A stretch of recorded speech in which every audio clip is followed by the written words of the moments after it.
네, 뉴스룸이 끝난 뒤 유튜브로 이어지는 뉴스룸 D 시작하도록 하겠습니다. 오늘 월요일은 늘 이 두 분과 함께하죠. 장성철 공동센터 소장 그리고 박원석 전 정의당 의원 나오셨습니다. 안녕하십니까? 안녕하세요. 안녕하십니까? 여야 진영을 가리지 않고 쓴소리를 해주시는 두 분입니다. 그래서 뭐 이렇게 보수를 참칭한다고 찍힌 분도 있고요. 인기는 없습니다. 네. 나중에 욕만 얻어먹고 있죠. 이제 본인이 원래 있던 곳에서. 네. 예, 알겠습니다. 일단 유튜브로 댓글을 달아주신 분들, 저희가 다루는 의견들의 이 안건에 대해서 의견을 주신 분들의 재미있는 댓글을 일단 소개를 하고 그중에 무작위로 두 분을 골라서 영어상품권 드린다는 점 미리 말씀을 드립니다. 오늘 주제는 두 가지인데요. 지난주에 있었죠. 대통령의 통일부 대수술, 과연 옳은 방향인지 이것도 살펴보고요. 그리고 문재인 대통령이 또 한마디 했습니다. 이것도 좀 보도록 하겠습니다. 먼저 첫 번째 주제는 통일부 대수술입니다. 윤석열 대통령이 이런 뜻을 얘기했다라고 김은혜 홍보수석이 얘기했습니다. 어제죠? 잠깐 들어보겠습니다. 대통령은 앞으로 통일부는 자유민주적 기본질서에 입각한 통일이라는 헌법 정신에 따라 통일부 본연의 역할을 수행해야 할 것이라고 당부했습니다. 예, 일단은 통일부를 싹 바꾼다. 장관이 바뀌었고요. 차관도 바뀌었습니다. 외교관 출신이 처음으로 왔고 장관도 김영호 성신여대 교수가 왔는데 기존의 통일부랑은 색깔이 좀 많이 달라서 얘기가 됐습니다.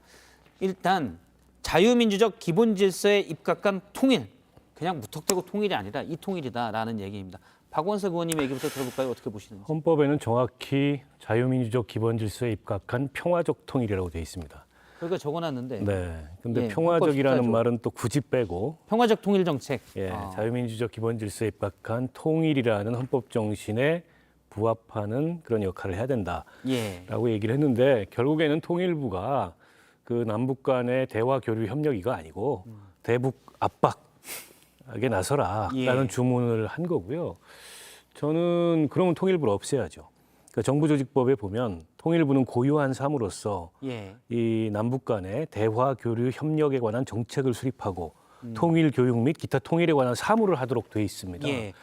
제가 정부조직법에 판에 다 써놨습니다. 이렇게 얘기하실 줄 알고 써놨는데 정부조직법에 저렇게 명확하게 통일부의 통일부 역할이 나와 장관은 있는데 통일 및 남북 대화 교류 협력에 관한 정책의 수립, 네. 통일 교육, 그밖에 통일에 관한 사무를 관장한다. 교류 협력이 있는데 일단은 뭐 요런 거랑 거리가 멀다 이 말씀이신 거죠? 자유민주적 기본질서에 입각해서 대북 압박을 하라는 얘기는 안 나와 있잖아요. 정부조직 31조에 대통령이 그걸 원하면 먼저 정부조직법을 개정하고 그 전에 이제 사회적 합의, 국민적 합의가 있어야 되겠죠. 앞으로 이제 그 지금 이 북한이라는 그런 이제 실체는 이 개전의 정이 없다. 계속 핵무기 개발하고 핵전력 강화하고 이 겉으로만 이제 대화하는 척 이른바 위장 평화 쇼를 하니 이제는 우리 사회가 통일부와 같은 과거에 북한의 유화적이고 또 교류 협력을 주관했던 그런 정부 기능을 없애고 전면적인 대북 압박에 나서자라는 걸 대통령이 제안해서 사회적 합의를 보고 그리고 나서 법을 개정해서 뭐 북한 인권부로 바꾸든지 흡수통일부로 바꾸든지 그렇게 하고 추진을 해야지. 정부조직법이 엄연히 있고 그동안에 통일부가 해왔던 기능의 역사성이 있는데 그거 다 무시하고 오늘부터 이런 역할을 해라고 대통령이 오더한다고 그런 역할을 하는 게 과연 맞느냐. 일단 현행 법에 어긋난다는 말씀이시죠? 예, 그 문제 지적을 안 할 수가 없습니다. 보수를 주장하시는 장성철 소장님 얘기도 들어볼까요? 저는 반반이에요. 그러니까 대통령의 현실 인식은 좀 맞다고 봐요. 그런데 이런 식으로 갑작스럽게 헌법과 법률이 규정하고 있는 것을 무시하면서 새로운 역할을 주문하는 것은 또 무리가 있다라고 말씀을 드려요. 북한은 이제 핵을 보유한 독자적인 독재 국가예요. 그래서 평화, 통일, 뭐 대화, 협력, 교류 이것은 되게 허황된 언어의 유의라고 볼 수밖에 없을 것 같아요.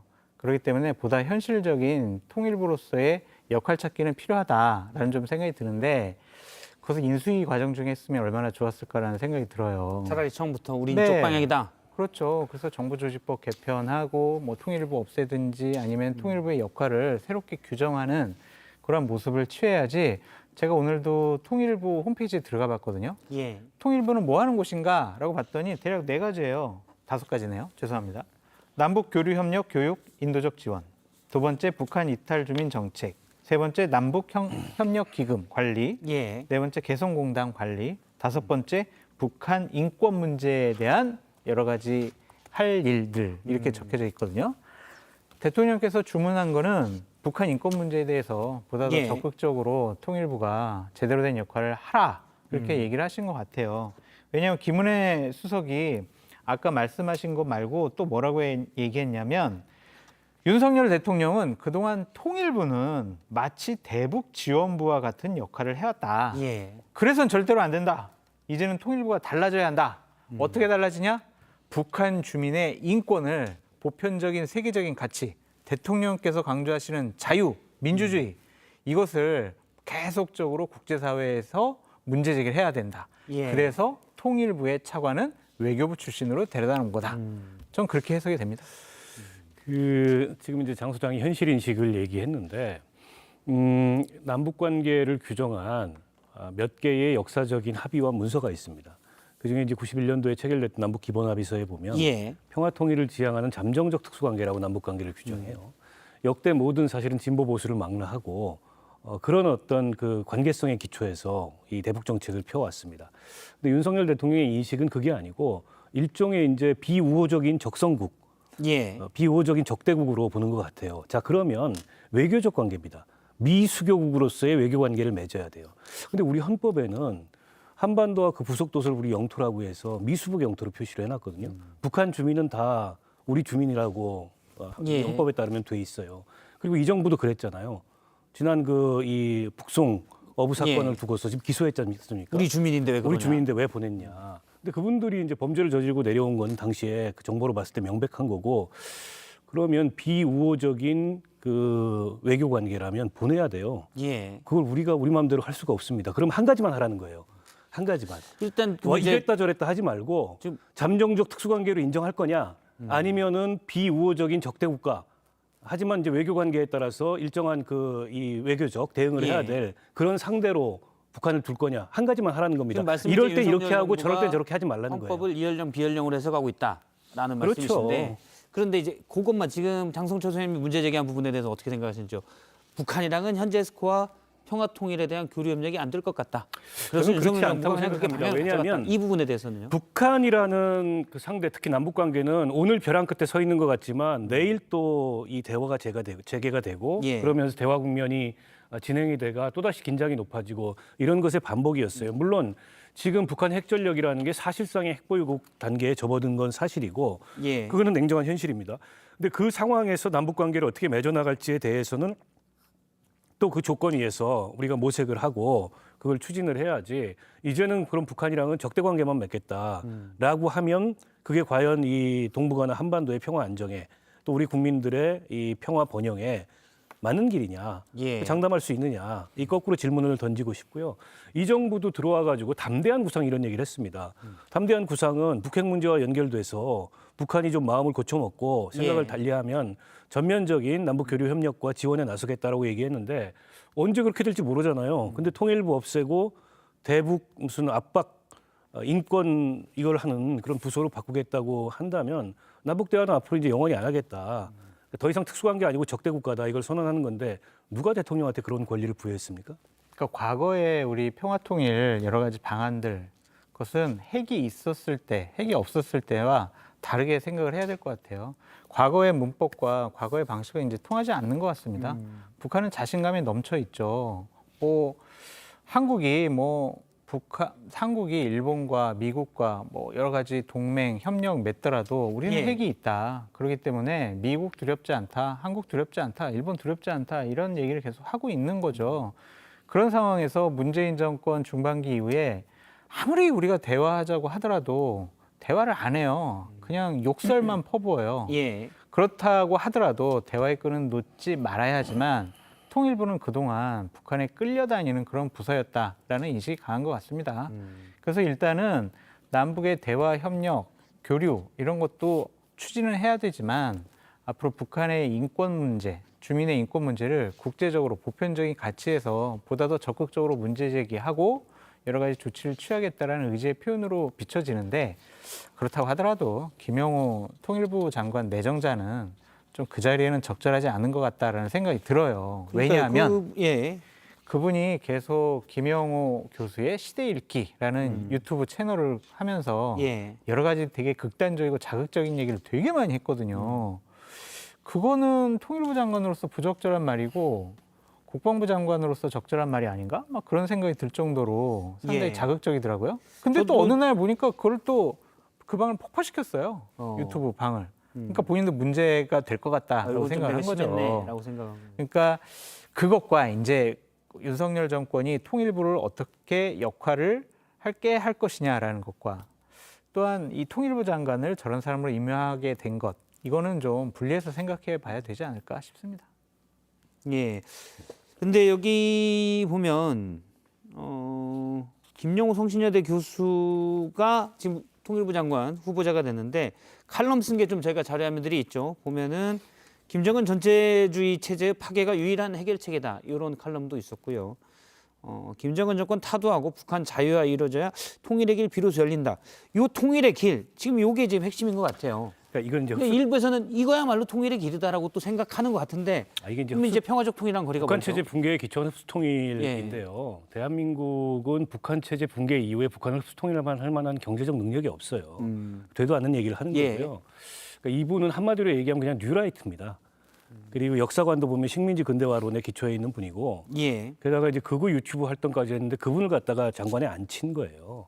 그러니까 저는 좋다 이겁니다. 현 정부에서 통일부 같은 정부 기능은 이제 필요 없고 대북 압박만이 유일한 대북 정책이다 하면 헌법과 법률을 바꿔서 통일부를 없애고 하라는 겁니다. 이 국민적 합의에 기초해서. 예. 근데 그런 조치도 없이 대통령 말 한마디로 대통령 그 마음대로 그렇게 이 정부의 연속성이나 내지는 국채의 연속성을 바꿀 수 있습니까? 그거야말로 법치하고는 전혀 거리가 먼 일종의 인치를 하고 있는 거죠. 대통령이 왕이란 예. 말이에요. 근데 이 정부 국정 운영을 전부 그렇게 하고 있어요. 그럼 이제 선거 때도 평화 통일 앞으로 없다. 이거 북한이랑 대화 안 하겠다. 대선 때 그리고 그렇게 얘기를 표를 했어야 된다 이런 얻었어야죠. 말씀이신 그리고 건가요? 지금이라도 뭐 그때는 선거니까 그랬다 치면 국민들한테 이걸 선언하고 국민적 합의에 기초해서 국회에서 정부조직법 개정해가지고 통일부 명칭을 바꾸든 명칭과 역할을 바꾸든 통일부를 폐지하고 다른 부처를 신설하든 이런 위에서 해야죠. 예를 들어 뭐 옛날에 통일부 이런 식으로. 뭐 그렇게 하든가 아니면 예. 대북 인권부라고 얘기를 하든지 흡수 통일부라고 얘기를 하든지 뭐 그렇게 대통령이 원하는 대로 그런 방향을 제시하고 그걸 국회에서 법을 바꿔서 해야지 진보 보수를 망라하고 수십 년간 유지해왔던 정부 기능을 자기 마음대로 저렇게 바꿀 수가 있습니까? 근데 그러니까 지금 저는 한 가지만 말씀드리면 어느 뭐 진보 정권이든 보수 정권이든 극단적이거나 일방주의는 맞지 않는 것 같아요. 옳지 않는 것 같아요. 무슨 말이냐면 문재인 정권 때 우리 김현철 통일부 장관 임명한다고 해가지고 보수우파 쪽에서 얼마나 많이 반대했습니까? 저런 주장을 극단적인 주장을 하는 사람을 하면은 이게 되는 거냐? 북한한테 퍼주게 하려고 그러는 거 아니냐? 북한한테 예. 끌려다닐 거 아니냐? 북한 편들 거 아니냐? 이런 식으로 공격을 많이 했거든요. 근데 이제는 정반대되는 사람을 임명했단 말이에요. 그것이 맞는 것이냐라는 좀 생각이 들어요.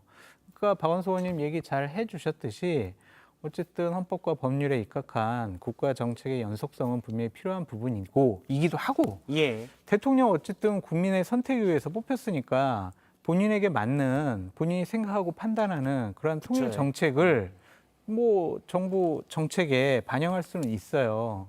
그렇더라도 그래도 웬만해야죠. 이게 끌려다니지 않았으면 좋겠다라고 하는 문재인 정권의 여러 가지 반감을 산 부분들이 있어서 예. 이제는 상종조차 하지 않겠다.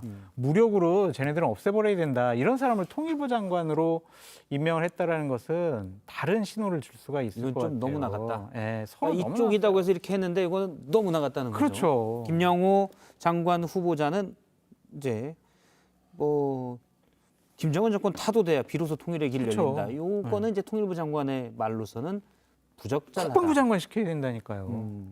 안 그래요? 군대 나왔는지는 제가 볼게요. 저는 어떻게 타도할 건지나 좀 얘기를 하셨으면 좋겠어요. 유튜브로 타. 그 말씀을 하시는 분들은 흡수 통일 경로를 제시했으면 좋겠어요. 경로를. 경로를 어떻게 북한 사회에서 이분이 어떠한- 김정은 정권을 타도하고 이 북한 사회를 해방시킬 건지 그 경로를 말씀하셨으면 좋겠어요. 유튜브- 의지 말고. 유튜브에서 어떻게 주장을 좀 하신 부분이 있냐면 내부에서 이러한 쿠데타 같은 게 일어나가지고 김정은을 이렇게 좀 타도해야 된다. 예. 없애버려야 된다.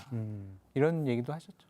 아니, 그 북한 쿠데타를 그럼 본인이 어떻게 좀 만들 겁니까? 사주예요. 사주할 겁니까? 근데 이제 사실 북한에서 이 체제가 무너지면 더 위험성이 아이 그럼요. 더 커진다라는 일단 맞아요. 핵무기도 있으니까 그렇죠. 누가 발사 버튼 갖고 장난칠 수도 있고 그런 분석도 있잖아요. 그러니까 과격분자들한테 만약 핵무기 버튼이 넘어가면은 이건 그냥 남한을 향해서 쏠 거 아니에요. 그러면은 대한민국의 생명과 안전은 더 무방비 상태가 되고 위험도가 높아진다. 그래서 위기 관리를 해온 거 아니에요 그동안. 그랬기 때문에 문재인 정권 하에서는 우리 보수 우파 쪽에서는 아니 북한의 핵무기 더 고도화됐고 미사일 더 세밀화됐고 더 개발하는 거 우리 시간만 벌어준 거 아니냐. 예. 허울 좋은 남북 정상회담 하느라고 시간만 끌어주게 한 거 아니냐. 그런 비판을 해요 저희는. 그래서 그건 위장평화다 예. 이렇게 얘기를 하는데 그렇다고 하더라도 이런 식의 극단적인 대결론자를 통일부 장관 하는 것은 좀 맞지 않다라고 보여져요. 저도 사실 그게 궁금한 게 사실 이제 문재인 정부 때도 그렇고요. 그 이전에 박근혜 정부 때도 그렇고 그 전에 이명박 정부 때도 그랬습니다. 북핵 문제가 나온 지 꽤 됐는데 네. 사실 북한의 핵 기술은 네. 이른바 진보, 그러니까 민주당 정부 때도 그렇고 이른바 국민의힘 정부 때도 그렇고 계속 기술은 올라가거든요. 그것도 어떻게 봐야 되는지. 아니, 그러니까 북은 핵능력 고도화를 남북 관계와 관계없이 자기 시간표대로 가고 있는 예. 겁니다. 그거를 거기에 이제 변화를 가져올 수 있는 유일한 해결책은 북미 관계의 변화인데 그래서 트럼프 행정부 때 약간의 그런 국면이 있었지만 결국에는 뭐 원점으로 되돌아왔고 이제 북한은 뭐 그런 식의 이제 이벤트성 이를테면 뭐 북미 관계든 남북 관계든 그거에 이제 휘둘리지 않겠다라는 의지를 분명하게 대외적으로 표명하고 있는 거고 예. 이번에 현정은 그 회장 방북 신청을 했는데 북한의 조평통이 아닌 외무성에서 입국 거부라고 표현을 그렇죠. 했어요. 예. 그러니까 종래에 그 조평통이라는 대남 기구를 통해서 그에 대해서 정치적으로 대응하는 것과는 다르게 굉장히 실무적 대응을 한 거고 이제 너희와 우리는 비우호적인 국가 대 국가야. 그냥 외교 관계지 뭐 특수 관계고 이런 거 우리도 필요 없어라는 선언을 한 거거든요. 그게 핵무력 고도화에 따른 자신감의 표현인지 지금의 이 경색된 남북 관계에 대한 북한식의 그런 예. 반응인지 뭐 알 도리는 없습니다만 북도 아쉽지 않다 이렇게 얘기를 하고 있는 겁니다. 우리로서는 어쩌면 더 어려운 국면에 이 직면을 한 거고 그리고 어쨌든 북한을 고립시키고 압박시키고 경제적으로 이 옥죄면 뭔가 이게 이제 해결이 되지 않겠냐 이런 예. 기대가 있었는데 국제사회의 오랜 대북 제재에도 불구하고 북한의 장마당 통계는 갈수록 늘어난다는 거예요 지금. 때문에 이게 실은 중국과 그 러시아 쪽에 대북 압박의 구멍이 커요. 그런데다가 이게 한미일 북중로 구도가 뚜렷해지고 있지 않습니까? 앞으로 중국과 러시아를 지렛대로 한 대북 압박은 가능성이 없는 일이 이제 돼버렸습니다. 그분은 그러면 누군가 이제 실질적으로 북핵을 어떻게 견제할 거냐는 거예요. 뭔가 말로 그런 견제하는 거 얘기를 말고. 하더라고요. 대북 압박을 아무리 해도 우리가 매번 영상으로 확인하는 거는 김정은 위원장은 크게 살이 빠지지 않았다. 이건 대북 압박에 대해서 본인은 전혀 느낄 게 없다. 누군가 이제 그런 얘기를 하면서 대북 압박이 큰 효과를 얻기 힘들다. 물론 이제 북한 사회 전체가 경제적 문제 때문에 흔들린다면 문제가 되겠지만 아주 오래전부터 보니까 그런 조짐은 그렇게 많지 않았어요. 북한 핵 폐쇄 사회이기 문제는 때문에. 우리한테 아주 현존하는 위협이고 우리 안보에 가장 큰 위협인 거 맞습니다. 이 문제에 대해서 그럼 우리가 대응을 해야 되고 예. 장기적이고 혹은 단기적인 그런 대응 전략이 있어야 되는데 현 정부의 대응 전략은 뭐냐고 제가 묻는 겁니다. 지난 정부는 다소는 낭만적인 그런 어떤 발상에 기초한 남북관계 남북대화 이걸 추진했다가 성과를 별로 못 얻었죠. 그럼 이 정부는 이제 압박인데 키워드가 근데 압박해봐야 별 실효가 없다는 게 지난 몇 년 동안의 결론인데 그렇죠. 뭐냐는 겁니다. 선제 공격할 거예요? 저는 그걸 묻고 싶은 거예요. 혹시 거기에 아유 선제 공격을 어떻게 해요? 선제 공격 너무- 얘기했었잖아요. 너무 자극적이고 극단적인. 이 정부 분들이 예. 아니 그거야 이제 가장 극단적인 상황을 가정해서 얘기를 한 거지. 저쪽에서 막 핵무기를 쏘려고 하면은 선제 공격한다는 거지. 저쪽이 그냥 가만히 있는데 우리가 선제 공격한다는 얘기는 아니잖아요. 사실 리스크가 다 너무 크죠. 아니, 외로는 그럼요. 너무 가까이 있고. 알겠습니다. 다음 주제도 이게 사실 답이 없는 부분이어서 각자의 의견들을 이제 얘기를 했고요. 다음 부분으로 넘어가겠습니다. 일단 윤석열 대통령이 자유총연맹 그 기념식에 가서 반국가 세력 언급을 한 거에 대해서 문재인 전 대통령이 아마 딱 그 부분을 지칭하는 것 같은데요. 페이스북에 한 얘기를 했습니다. 아직도 냉전적 사고에서 헤어나지 못한 사람들이 많다. 칠판에 여기 열려 있어요. 예. 지난달 28일 날 이렇게 얘기를 하니까 윤석열 대통령이 얘기하니까 오늘 페이스북에 아직도 냉전적 사고에서 헤어나지 못한 사람들이 많다. 이거는 윤석열 대통령을 지칭할까요? 뭐 그렇겠죠. 봐야죠. 어쨌든 반국가 세력이라고 지난 정부를 규정하니까 문 대통령 종전선언을 입장에서 얘기한 사람들에 대해서 반국가 세력이다. 이건 사실 대통령실에서 네. 지난 정부나 문재인 대통령을 얘기한 건 아니에요라고 나중에 또 브리핑을 하긴 했습니다. 근데 아니, 긴 것 뭐가 같아요. 아니에요. 아니 현 정부 사람들과 많이 친한 장성철 선생님 보시기에는 기죠. 그래요? 네. 맞고 문재인 대통령이 윤석열 정권, 윤석열 대통령을 직접 공격을 한 다른 문장이 있어요. 뭐라고 그랬냐면 평화는 위태로워졌고 국민 소득은 정체되거나 감소된 그러한 윤석열 정권이다. 이런 식으로 직접 공격을 해버렸습니다. 그래서 이 전현직 대통령 간의 감정 싸움이 지금 에스컬레이터 돼가고 있어서 이게 어떻게 파장이 확대될지 상당히 걱정스러운 부분인데 전 문재인 대통령 비판하고 싶습니다.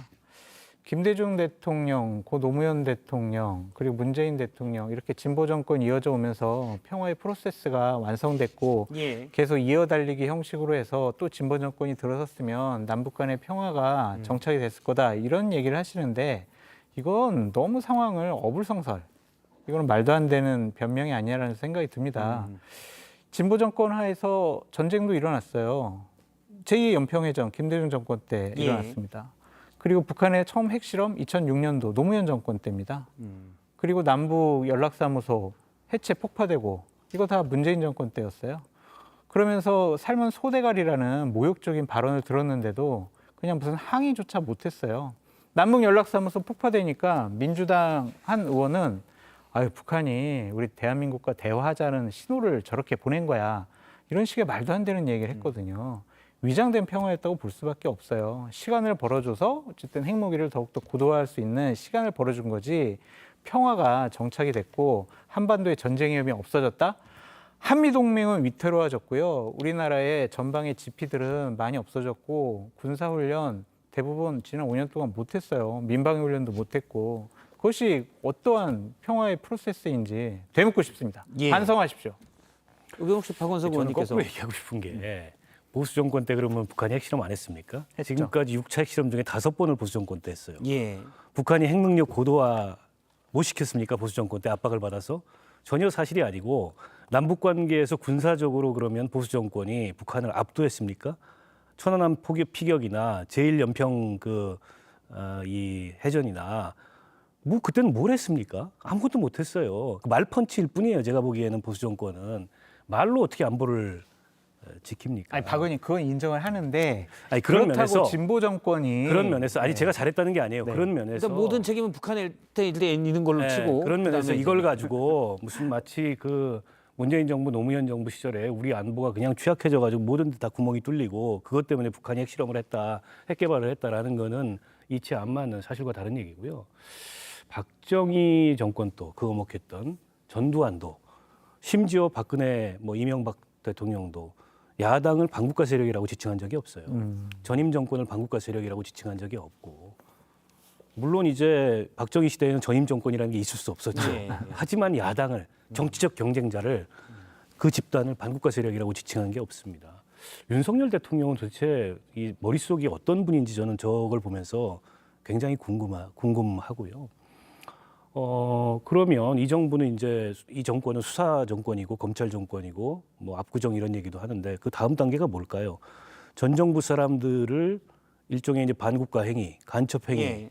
이런 걸로 수사라는 가이드라인으로 비춰지지 않겠어요? 저런 얘기가 대통령이 말 한마디 하면은 세무조사도 나가고 압수수색도 나가고 하는 게 지금 이 정권에서 벌어지는 일이잖아요. 저는 문 대통령이 전직 대통령으로서 정치 현안이나 현 정권에 대해서 이러저러한 언급을 하거나 평가하는 게 별로 좋지 않다고 생각해요. 근데 저런 얘기 들으면 어떻게 반응을 안 합니까? 반국가 세력 자기한테 반국가 세력이라 예. 그러는데 그런 면에서 저는 윤석열 대통령이 원인 제공을 했다고 봅니다. 일단 그러니까 송영길 전 민주당 대표 사실 돈봉투 의혹 때문에 검찰청사에 벌써 2번이 나가서 날 좀 잡아가세요 하는데 일단 좀 이따 와라 현재 이러고 있는 상황인데 문 전 대통령은 한가하게 책방하고 있을 때가 아니다라고 지난달 29일 윤석열 대통령의 반국가 세력 멘트가 나온 그 다음 날 얘기를 했습니다. 그리고 이제 약 4, 5일 지나서 오늘 문재인 전 대통령이 냉전적 사고라고 얘기를 했습니다. 송영길 전 대표의 저 말은 내 편 좀 틀어줘 이거겠죠. 문재인 대통령 저에게 좀 힘을 실어주세요라는 건데 그래도 전직 대통령이면 예. 나라의 큰 어른이잖아요. 진영과 이념에 수장은 아니지 않습니까? 예. 그렇기 때문에 저는 이 부분과 관련해서 보다 더 적극적인 문제 제기를 하고 싸움을 한다라는 것은 전직 대통령으로서 상당히 부적절한 역할을 하는 것이 아니냐라는 좀 생각이 드는데 어쨌든 윤석열 대통령께서 얘기하신 전임 정권을 반국가 세력이라고 지칭한 것은 지도자, 대통령의 리더의 언어는 아닌 것 같다라는 생각이 듭니다. 알겠습니다. 양쪽의 의견을 들었고요. 그러면 댓글로 많은 분들이 의견을 주시고 계신데 지금 막 나오는 의견으로 보면 비빔밥 국밥님, 비빔밥 국밥님께서는 윤석열 대통령의 발언을 얘기 먼저 하시는 것 같습니다. 선을 넘은 건 맞지? 라고 계시고 제가 노안이 와서 이렇게 이걸로 보기 힘들어서 종이가 방금 출력이 돼서 이걸로 보도록 하겠습니다. 예. 종이가 방금 왔습니다. 저희 AD가 전해주셔가지고요. 비빔밥 국밥님, 마침 똑딱 있네요. 통일부는 통일과 관련 업무를 해야지 전쟁부가 아닙니다. 티켓 받고 싶어요. 드리겠습니다. 저희의 화끈하시네요. 특징은 단순하다는 거. 화끈하십니다. 그냥 달라고 하면 줘요. 예. 이분 드리면 되겠죠. 예. 네. 의원이. 예. 팟 SR님. 안 그래도 분단 국가에 살고 있는데 나라를 반으로 나누는 용산 참 점점점점. 뭐 어떻게 생각하세요? 편 들어주는 건 없어요. 용산 편 들어주는 거. 그래도 용산 편 들어주는 거 하나 주시죠. 형평성 차원에서. 요즘 조금 뭐 눈치 보시는 게 아, 있습니까? 봐야죠, 당연히. 뭐 인사 처리 혹시 좀 인사가 아니라 저는 유튜브를 안 하기 때문에 예. 저에 대해서는 아마 검증 대상도 아닐 것 같고. 예. 아니 방통위원장- 저희 유튜버를 봐요. 방통위원장 교체가 다가오잖아요. 저희 유튜버를 보고 있기 때문에 저번에 다 체크가 되더라고요. 저희 유튜버도. 그래서 그래서 공문 보낸 건가요? 공문 저희는 받은 적은 없고 네. 없습니다. 저는 소장님한테 들었죠. 우리 유튜버 보고 그때 정진석 JTBC도 공문 받았잖아요. 저는 모르겠는데 저한테는 온 건 없습니다. 제가 알고 있는 잠깐만요. 김 PD 공문 받은 거 있어요? 없답니다. 오, JTBC는 안 받았어요. 모르겠어요. 우리가 그냥 어디 왔는데 지금 우편실 저쪽에 있을 수도 있어요. 그래도 한 두 달째. 집권여당 비대위원장이 보냈는데 그렇게 우리는 하찮게 일단 취급하시네. PD랑 저랑은 받은 적이 없어요. 문자로 보내주시면 바로 받을 수 있습니다. 공문은 힘들 수가 있고요. 예, 일단 잠깐만 찾아볼게요. 그러니까 용산에 좀 유리한 편 드는 거 말씀이신 거죠? 네. 그래도 형평성 차원 해야죠. 예. 없는 것 같아. 이사묵님. 작가님이 이거 여기 있네요. 이사묵님이 보내서 아직까지 북한하고 화합을 기대한다? 물음표. 너무 순진한 거 아닌가? 이렇게 의견 주셨습니다. 그분도 하나 드리세요. 이분 드릴까요? 네. 뭐예? 뭐예? 그래? 왜 저한테 뭐 이렇게? 아니, 예. 동의를 구하는. 예. 아니 저도 뭐 반쯤은 동의해요. 저거에. 알겠습니다. 알겠습니다. 이사묵님 두 분의 동의해서 영화 상품권 받게 됐습니다. 예. 그리고 이분도 아까 계속 다른 분이 다른데 한이맘님 이번 주든 다음 주든 영화표 안 주면 안 봐요. 나는 인자. 근데 이번 주에 일단 드리겠습니다. 다음 주 어떻게 될지 모르니까 우리가 인생이 간당간당하니까 이번 주에 일단 드리는 걸로 하겠습니다. 석 장 드렸고요. 네. 그 다음에 전현직 대통령 충돌에 대해서 뭐 황금님 아마 문재인 전 대통령을 좀 비판하시는 것 같은데요. 잊혀지고 싶다는 분이 할 말은 다 하네라고 주셨고요. 그렇죠. I am 럭키님 정책에 대해서는 찬반이 있을 수 있는데 반국가 세력이니 그런 말은 듣고 싶지 않네요. 너무 피곤한 대통령 유유라고 의견 주셨습니다.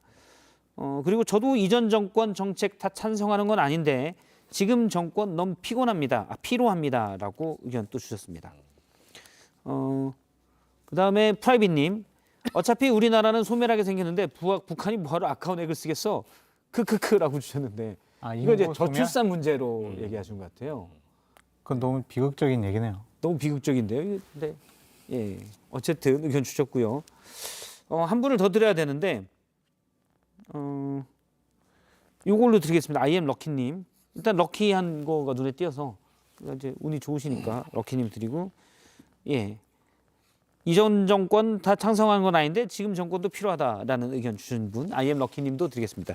그래서 한이맘님, I am 럭키님, 비빔밥 국밥님, 이사묵님 이렇게 네 분에게 영화표를 드리도록 하겠습니다. 티켓 받고 싶어요 하면 줍니다 저희가 약간. 네. 일단 오늘 뉴스룸 D는 여기서 마치고요. 오는 수요일에는 안나경 앵커가 진행하는 뉴스룸 D가 이어집니다. 시청해주신 여러분 고맙습니다.